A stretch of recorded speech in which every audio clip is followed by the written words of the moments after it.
الو کا پٹھا کہنے پر مقدمہ۔ ناظرین، یہ ان دنوں کی بات ہے جب تحریک ختم نبوت زوروں پر تھی۔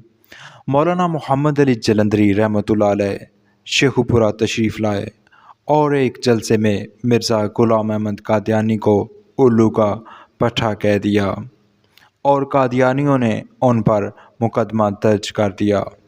ناظرین، مولانا محمد علی جلندری رحمۃ اللہ علیہ پریشان تھے کہ اب اس کو الو کا پٹھا کیسے ثابت کروں۔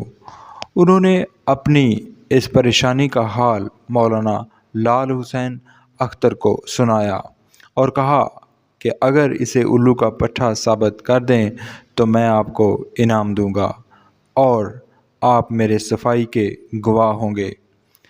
ناظرین، مولانا لال حسین اختر نے تاریخ اور دن نوٹ کیا اور مقررہ روز شیخو پورہ کی عدالت میں